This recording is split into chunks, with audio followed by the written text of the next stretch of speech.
அல்லாஹ் ரப்புல் ஆலமீன் ஏன் மனிதர்களை சோதிக்கிறான்? ஒரு மனிதன் சோதிக்கப்பட்டால்தான் பலமுள்ளவனாக மாறுவான். சோதிக்கப்படாத யாரும் பலமுள்ளவர்களாக மாற முடியாது.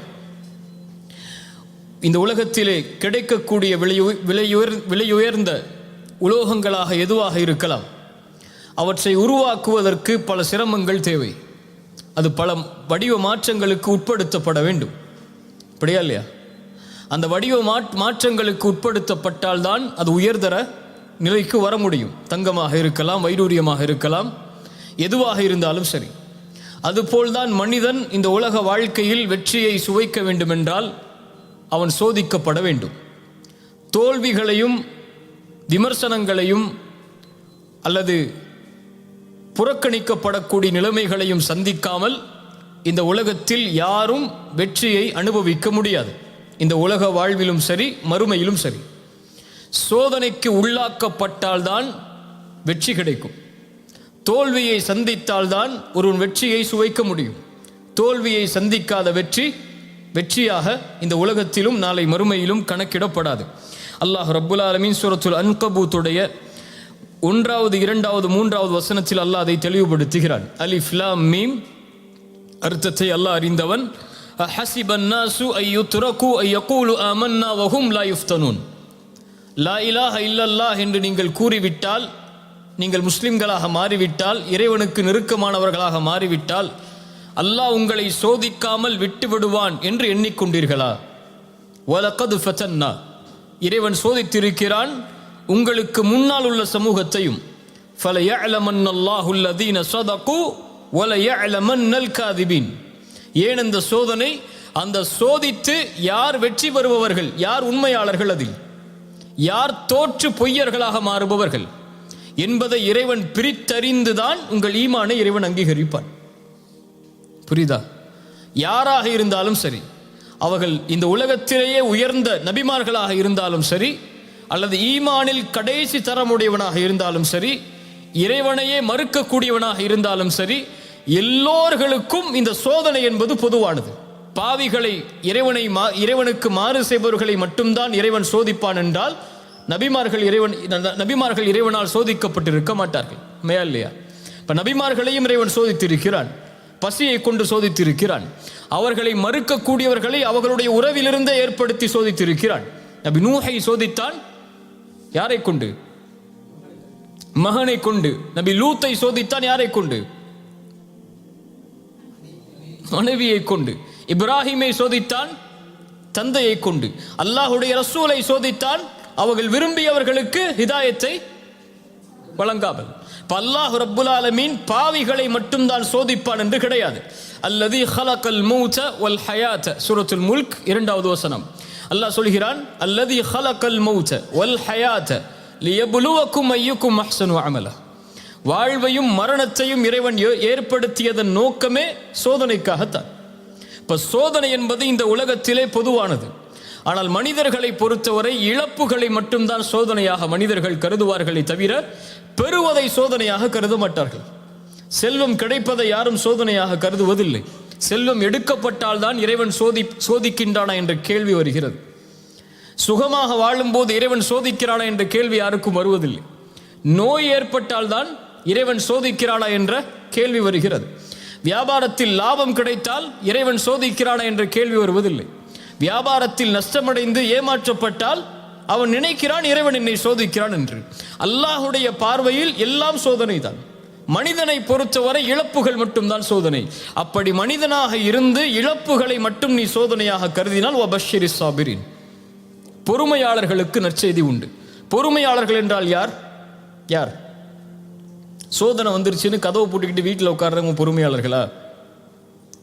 அல்லாஹ் கொடுத்ததில் பொறுமையை கடைபிடிப்பவர்கள், அல்லாஹ் சோதித்ததில் பொறுமையோடு முயற்சி செய்பவர்கள், அல்லாஹ் சோதித்ததில் அந்த சோதனையிலிருந்து வெளியேறுவதற்கு அல்லாஹ் கொடுக்கக்கூடியவற்றை சகித்து கொண்டு முன்னேறுபவர்கள், இவர்களால் தான் வெற்றியை சுவைக்க முடியும் என்று இந்த குர்ஆனுடைய வசனம் சொல்லுகிறது. இந்த உலகத்திலே மனிதன் துவளக்கூடிய முக்கியமான சூழல் செல்வம் எடுக்கப்படும் போது, செல்வம் அவனிடமிருந்து குறைக்கப்படும் போதோ அல்லது முழுவதுமாக எடுக்கப்படும் போதோ, அல்லது உறவுகள் அவனை விட்டு பிரியும் நேரத்தில், அல்லது அவன் நினைத்த உறவு அவனுக்கு அமையாத நேரத்தில். அவன் நினைத்த உறவு என்றால் அவன் திருமணம் செய்ய நினைத்த உறவு அவனுக்கு அமையாத நேரத்தில். இந்த உலகத்துடைய சோதனை, உலகத்துடைய கவலை என்று பார்த்தால், ஒன்று செல்வமில்லாத கவலை, இன்னொன்று அவன் நினைத்த வாழ்வு அமையாத கவலை. இப்படி இந்த உலகத்திலே கவலைக்குரிய காரணங்கள் என்று ஏராளமாக எடுத்துக்கொண்டே போகலாம். அல்லாஹுடைய மார்க்கம் இதில் நமக்கு தரக்கூடிய விளக்கு என்ன? ரசூலுல்லாஹி ஸல்லல்லாஹு அலைஹி வஸல்லம் சொன்னார்கள், ஃபைன் அஸாபக ஷைஉன், உனக்கு ஏதாவது ஒரு சோதனை ஏற்பட்டால், ஃபலா தகுல் லவ் அன்னி ஃபஅல்து கதா வ கதா, நான் அப்படி செய்திருந்தால் நடந்திருக்காது, நான் இப்படி செய்திருந்தால் நடந்திருக்காது என்று சொல்லாது. வலாக்கின் குல், சொல் கத்தரல்லாஹு வமா ஷாஅ ஃபஅல், அல்லாஹ் நாடியதுதான் என் வாழ்வில் நடந்தது என்று சொல். இப்போ ஒரு முஸ்லிமை பொறுத்தவரை, ஒரு முஹ்சினை பொறுத்தவரை, இந்த உலக வாழ்க்கை என்பது அவன் விரும்பியது போல் நடக்காது. அல்லாஹ் விதித்ததின்படி தான் அவனுடைய வாழ்வு இருக்கும். திரும்ப சொல்றேன், ஒரு முஸ்லிமை பொறுத்தவரை அவன் விரும்பியது நடக்காது. அல்லாஹ் எதை விதித்தானோ, அவனுக்கென்று எது முடிவு செய்யப்பட்டிருக்கிறதோ அதுதான் வாழ்வில் நடக்கும். அதனால் இந்த உலகத்தில் ஒரு முஹ்சினை பொறுத்தவரை எது அவனிடத்திலிருந்து எடுக்கப்பட்டாலும், எது அவன் விரும்பியது நடக்காவிட்டாலும், அவன் தேடிய உறவு கைகூடாவிட்டாலும், அவனை பொறுத்தவரை அவன் மனதில் நினைப்பது, இது அல்லாஹுடைய நாட்டத்தில் உள்ளது.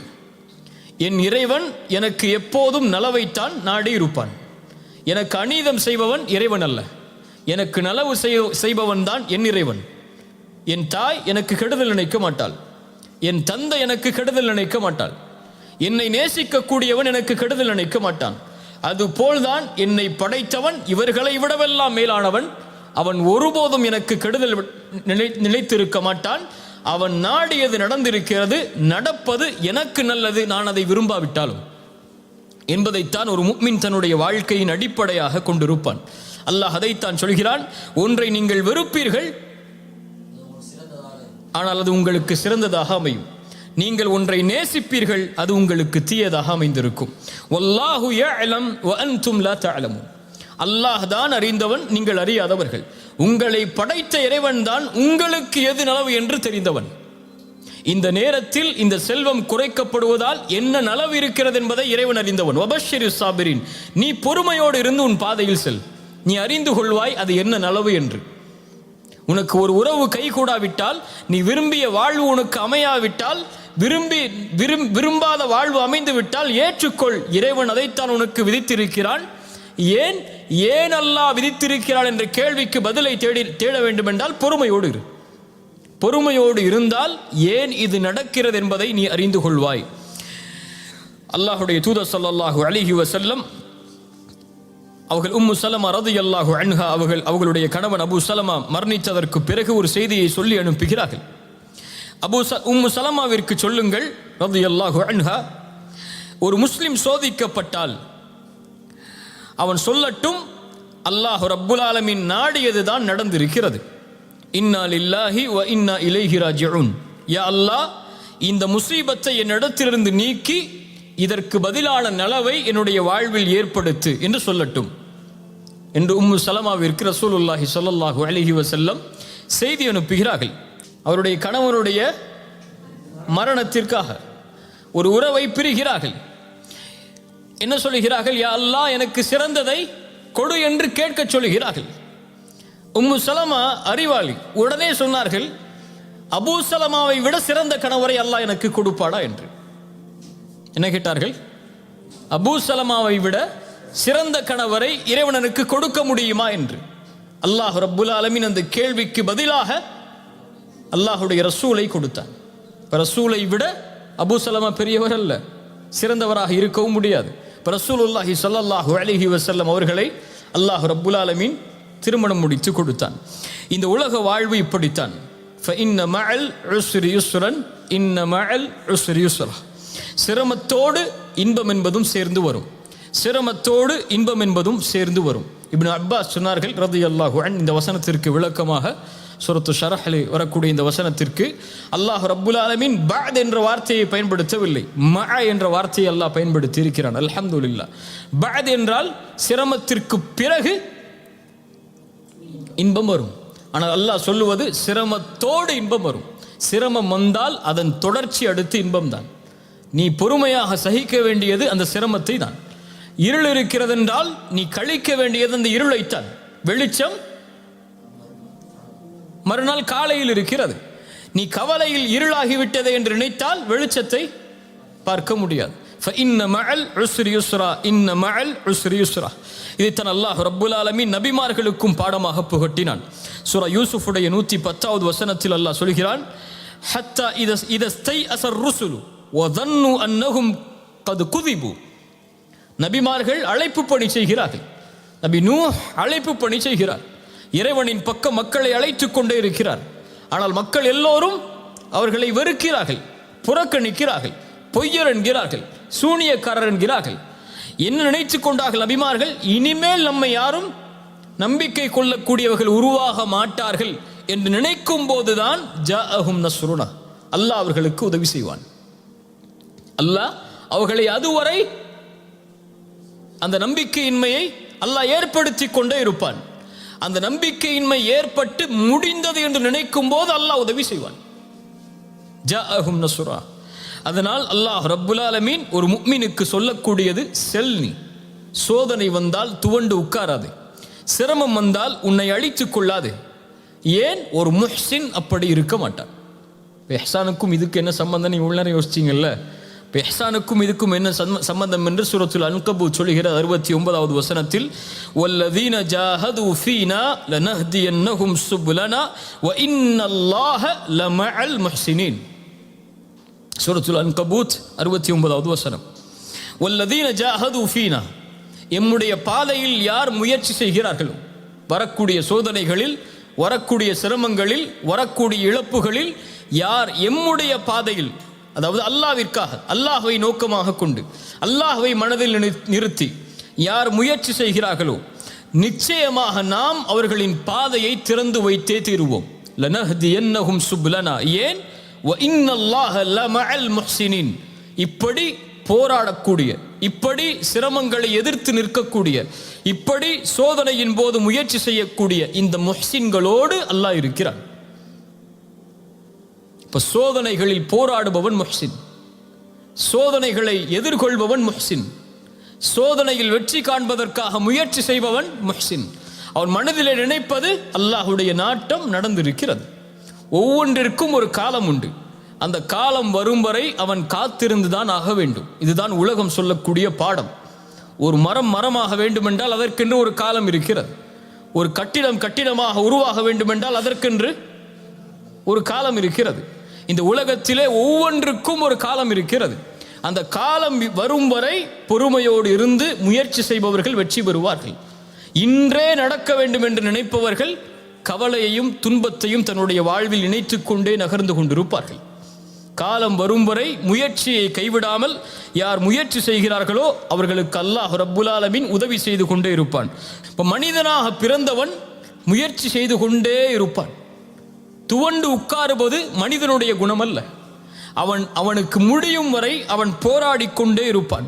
அவனுடைய காலம் வரும் வரை அவன் காத்து கொண்டே இருப்பான். சிலருக்கு 25 வயசுல அவங்களுடைய வாழ்க்கை அமைஞ்சிருக்கும்.